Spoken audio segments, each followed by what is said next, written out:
Composer Gloves here, and this is the 16th video in the Kontakt from the ground up tutorial series. And today we are going to take a look at the source module in Kontakt. But before we do, I have a little flute diddly I made using the flute we made in the last few videos. And so I want to show it to you real quick.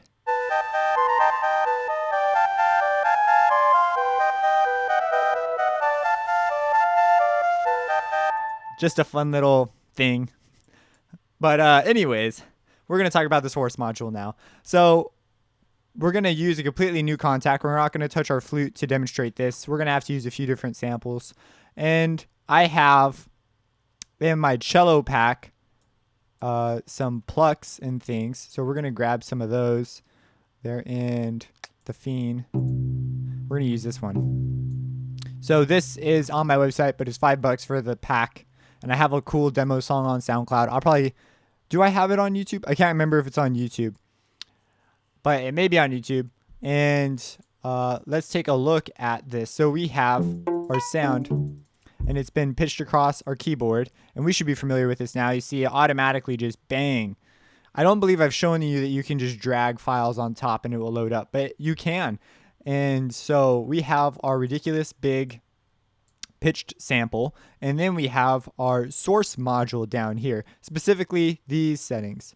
And these are the settings we're going to look at and what they do. And this is where it starts to get really, really cool. Like, this is where one sample could be an entire instrument very easily.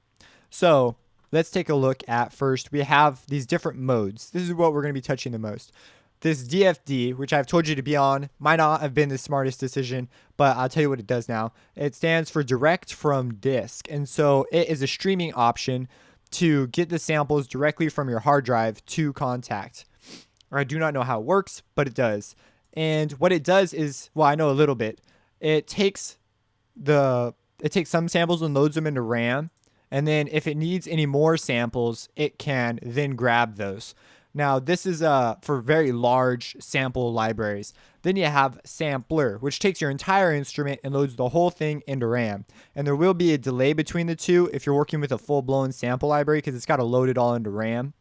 So that's one reason I stick to DFD. But sampler could respond faster. There's different reasons why you'd use both, as I just described. And they both aren't too hard on your CPU usage. But we have a few basic controls with each. The first is, you can hold down Control and click to reset that. The first is tune. We can tune our samples down. So that may or may not be something you want to do, but we're going to really quick start experimenting with this. You have tracking, which right now is on, and that pitches our sample according to wherever our root note is set. So if we turn that off, everything's the same note now. But if we turn it on, we have our tracking. You have reverse. Now, reverse is an interesting one because it takes your sample in the waveform editor that we looked at earlier when we were making the flute, and it actually starts it from the end point. So if we turn reverse on, we see it starts at the end point. So if we move our end point, that will change. But just so you know, that is an important thing to know about. We're going to collapse our wave editor because it just takes up space. Also, whatever changes you make to the source module are going to affect all the samples that come after it, because this is at the beginning of the signal chain. But there's reverse. Release trigger is a cool option. So if I click a note, you don't hear nothing. But when I let go, you get the sample. And that's how you would add things like flute player's release after a loop just completed. Or maybe you've got a guitar and you need the release of the string. You can just get really detailed right here with that. And you can time how long the notes take. This option only appears for the release trigger. And you have note mono. What does this mean? Well, this means that as soon as another release trigger note is triggered, the other one's like cut off. So you can only have one at a time. We're not going to mess with that for now, but that's for like detailing if you're getting into that kind of stuff. Now this HQI, this is an interesting one. It stands for high quality interpolation, I believe. And if you watched my thing about the spline graph on the FL Studio 12 Effects Wave Shaper, it's something sort of like that, where it's different ways of interpolating between points. And you have these different options, and then high and perfect. So standard, we might get some audio artifacts, just incorrect data points and things in our sound. But we could go to high and we will get less artifacts. But the higher up we pitch our sample, the more CPU it's going to take. And the same goes for perfect. As you can see, my CPU has gone dramatically up to like a lot. So I prefer to keep it on standard unless I have like a lot of resources. And it's not too big a deal. Maybe it's really important for your instrument, but then I just recommend recording it at that higher tone. Then that's pretty much it for these options. Now you'll notice that when we play a sample higher, it goes faster. We play it lower, it's a much longer sample. And so there's a mode for that. So we're going to talk about that too. Also, one other thing, you have this default MIDI. You could select it for different groups to respond to different MIDI channels if that's something you want to do. Maybe you've got different articulations and you'd prefer to do it this way, but I'm a key switch guy. Then the direct from disk is the exact same thing. The only difference being that it comes from your disk and it only loads up stuff partially into your RAM. And then you have this tone machine. This is where things start to get like friggin' cool. Okay, so you can pitch it like you could the other samples. And you can bring it back up. And you already notice that it sounds quite a bit different. And what it's doing is it's granularly resynthesizing our sample. So if we take that exact same sample and drop it in an Edison, which I've already done, and we look at it, we zoom in. So here's our sample, and we zoom in. We have all these grains. Well, this takes that data and basically resynthesizes it using this data, but it's a different type of method. That's granular synthesis, sort of in a really fast nutshell. It's a little different than what I just described, but that's the general idea. And so it can do this, and it does some really interesting things. First, it can manipulate formants. What is formants? Well, formants, when you have resonance in your voice, like the difference between a girl voice and a guy voice is generally the formants. So you have your overtone structure. I'll probably do a DSP video of this at some point, but I talk about overtones and partials in the essential knowledge. So go look that up if you don't know those terms. In my DSP basic series. But you have an overtone structure on all these harmonics and partials, and then some of those partials are emphasized more than others. The volumes vary, and where there's a particular strong point, we would call this formants.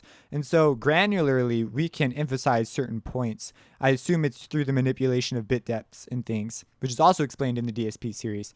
So if we play you can hear it change quite a bit. And we have this smoothing option. What is the smoothing option doing? Because it has to do with our formants. Well, smoothing, it tells the grains basically to cross over. So it's a lot smoother, the volume transitions and things. But if we turn our formants all the way up and turn our smooth all the way down, we'll get a much more point type of deal. And we get what resembles a saw wave. And you can detract. You can subtract formants and just do all manner of coolness with this.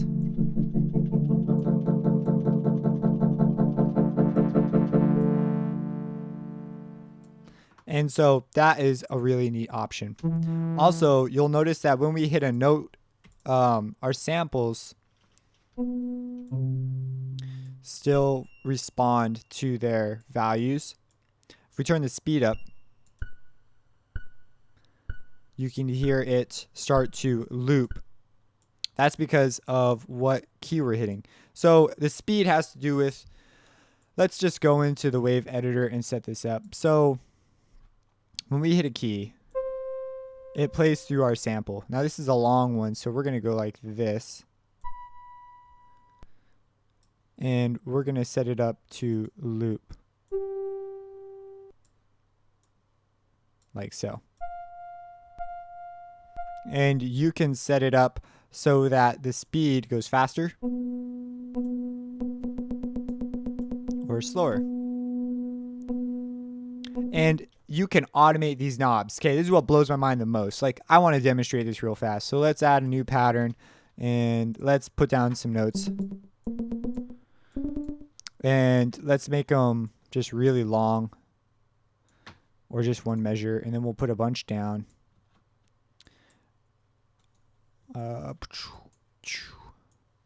Okay, So we have our pattern, and we can automate these things. It's so cool.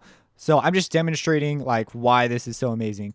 So I already talked about this in previous videos, but we're going to automate the speed. Oh, it's not there. Oh, this is another good opportunity to talk about stuff. So where is it? We can assign parameters to respond to things in our in Kontakt. So if you go to auto on your browser tab, we have all these parameters we can assign, and we can grab one and assign it to speed, and then bang, it's just been assigned. And we'll assign one to smooth and one to performance, and those are the three things we want to automate anyways. So now we can go to browse parameters, and bang, there they are, and we can create an automation clip and do it a few more times. Create an automation clip, and one more time, create an automation clip. And now we have those three parameters mapped, and we can just do some cool things with this stuff. So we're going to go like this, and then we'll go up. Why not? So let's go in here, and this is the speed, so it'll slow down till it's one straight tone. It will smooth, the smooth will turn off till it's just a saw wave, and the performance will eventually peter out in the middle. That'll be interesting. It might be wiser to bring it all the way down, but check it out. And our knobs will move now. And they're slowly moving. And you can just create the smoothest of smooth transitions into things on your songs through this stuff. Like, it's really cool. Let's go into here now. Let's make it ridiculously fast.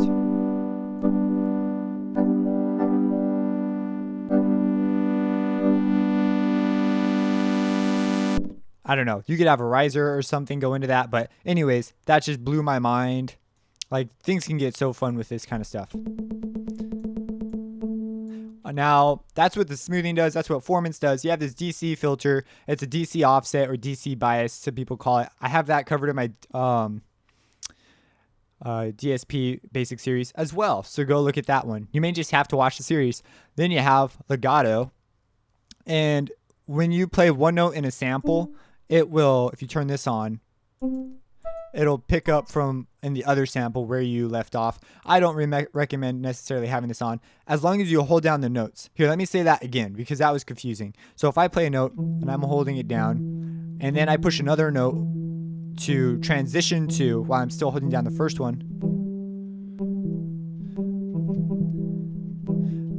you can hear that other note. That is what it's doing, is it's taking wherever I am in that sample and starting that sample at that point as well. And that may or may not be something you want to do. Sometimes it can create clicks and pops and things that you don't want.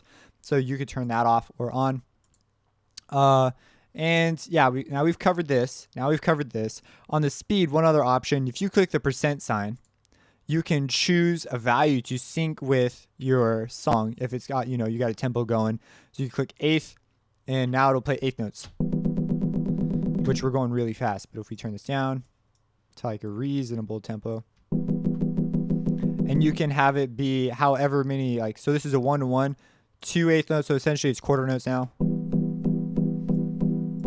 And then you can get everything in between. You see they got a bunch of options. So that is an option you have. And you have this zone option. We're going to set it back to default. So it's hard to believe that this was a pluck. And then you have your tune, which we've already talked about, track and release trigger. We know that stuff. So that's tone machine, outrageously cool. You have time machine. So now we come to the point where maybe you have a drum loop or something, and or just some sample, and you want it to maintain its pitch as we play. And this is exactly what that does. It'll keep the playback steady. So we're going to make this long again because we don't care about the loop.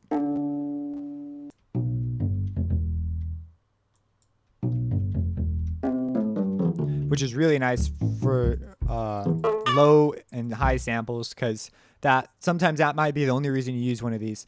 And they have different ways of going about they sort of resample it. I'm not sure exactly what method they use, but they do something to time stretch it in real time. So it's really a really powerful engine. The MIDI options on everything. You still have tune, tracking, release. Speed is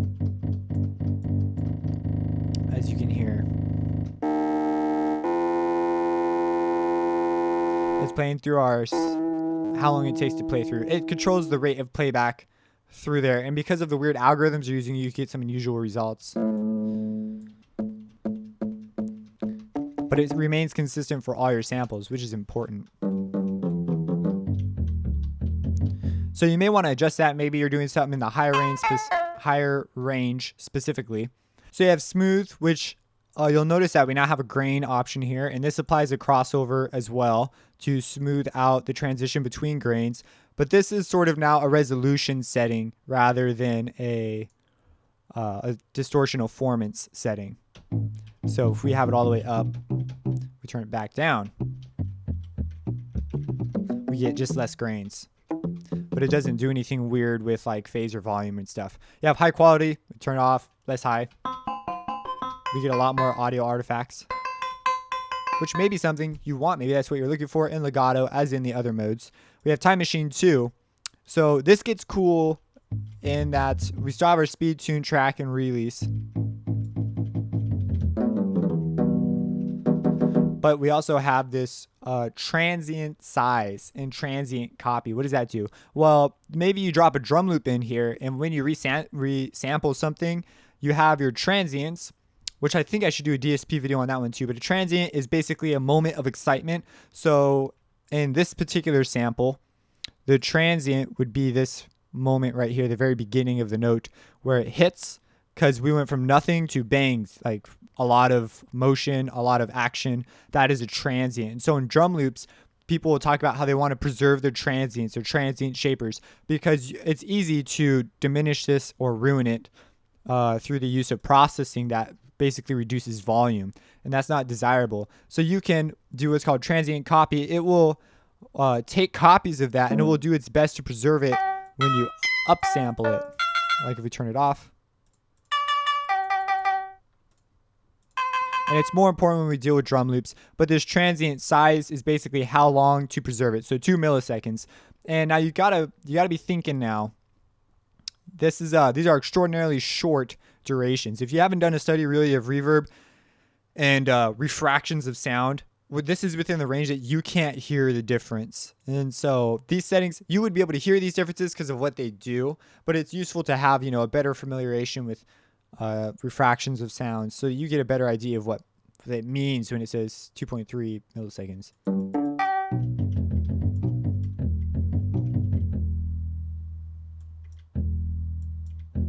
Anyways, yeah, that's what that does. And you have a whole bunch of different options here for transients. I'm not sure, honestly, what these are exactly, but I don't know. We could mess with them to find out.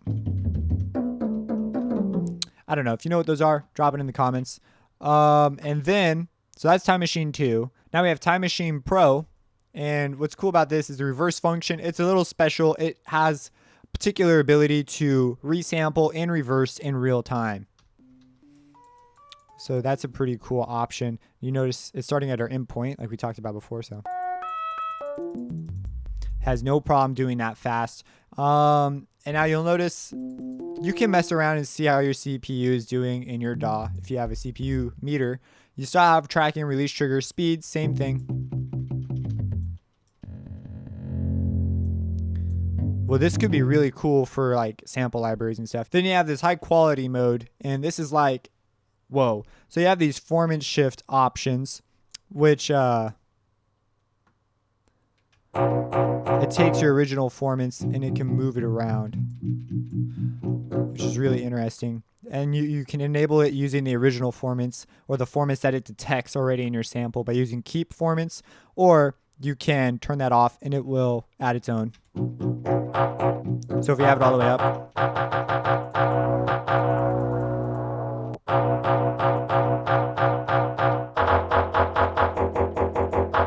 so it's noticeable there. So anyways, that's what that is. You have envelope order, which controls the emulation. I forgot. It's when I hear envelope and I hear order, I hear an envelope telling this how to behave. And as you can see, that's totally what's happening. I'm not sure what the envelope looks like or what it does, but you could get some interesting results from this. Yeah, that's weird. Okay, so that's Time Machine Pro. And all these things are options for keeping your sample playback consistent in lengthwise across your samples.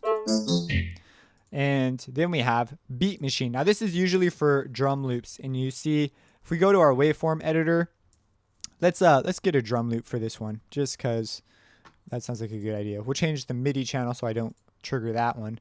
And we'll go and I have hi-hat heaven. Sounds perfect. And we'll go to in here. We have a source module. We'll change it to Beat Machine. And now for this one, we're going to want to, Beat Machine works on slice points and it has special ways to preserve them, which is why you'd want to use Beat Machine. Now we have tracking enabled. So that might be something you want or don't want on a drum track. But usually you have a whole bunch of drum loops and you assign one to each key. So we're not going to use tracking just for that reason. You have a release trigger. I don't know why you'd want to do that. This could be used on things that are not drum loops, maybe synth loops, or, you know, just a regular straight tone and just see what it does.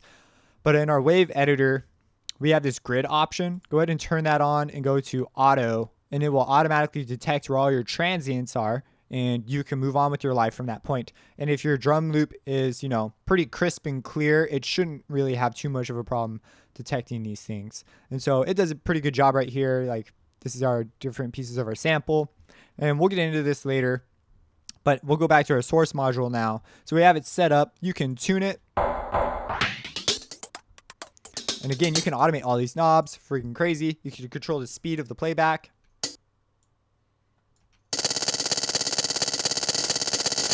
I'd be kind of curious to see, you know, if you can make a straight tone out of that, because I'm sure once you get it going fast enough, you could. Internal trigger has to do with previous versions of Kontakt, so you shouldn't have to worry about that too much. And then you have these attacks and these releases for your slice points, and this is why you'd use Beat Machine for this, if you have slice points in your wave editor. And what it does is it applies a little glide between them, because if you don't have the glide, you'll get a bunch of clicks and pops. So this is the attack and the release of that, of these slice points.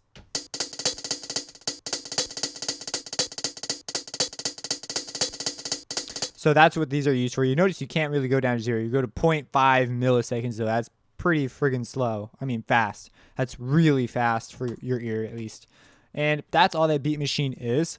Then you have these two. They emulate old sample playbacks. So they're similar to the sampler mode. You have less options, but we'll go back to our other example for this. We're going to close this out. We're done with it. And we're going to go to close this. Okay, so we have our cello sound. And I know I said earlier in the tutorial that I hate it when people use things that I can't follow along with exactly, but you've got a sound somewhere that you can use to just demonstrate these principles to yourself. Okay, so let's so we have it in our, my keyboard doesn't want to work right now. Whatever, I'll use the keyboard down here. So we have it set up so that it plays back as a sampler essentially, and these are just old retro samplers. This actually reduces the quality, the S112. One of them reduces the quality about 12 bits, and you can turn it down and things like that. Mostly it's just a quality reduction, trying to sound vintage. You have these filter options down here. I don't know what they do. I mean, they probably affect your sound, but I don't know. Let's take that note and then change it. Like, you can hear it affecting your sound. I suspect, well, whenever I see a filter, I know it's some sort of an EQ curve at least minimum. So, unless it's a phaser, then it's something else. So I don't know what that does. I'm assuming they're just different types of EQ curves, like filter high, mid, low. It sounds like that. If you know exactly what it is, or you want to spend the time figuring it out, I mean, that's what I suspect it is. I'll probably just end up doing something similar in effects with an EQ that I'll set by ear that way. And then this guy, the MP60, this one is the one that has the higher, I just remembered, this is the one that has the higher sample rate. And it does pretty much the exact same thing, but there's no filter on this one. But it's the same deal. It just acts like the sampler. And that is what these are. And you can, as you can see, you have a huge variety of controls here. The release trigger and the reverse are important, and you can really just, go to town with one sample and see everything you can do with it. So that's really cool. If you have any questions, that's so awesome. If you have any questions, drop them in the comments. Like, comment, and subscribe. And share this video with someone you think would appreciate it. And have a blessed day.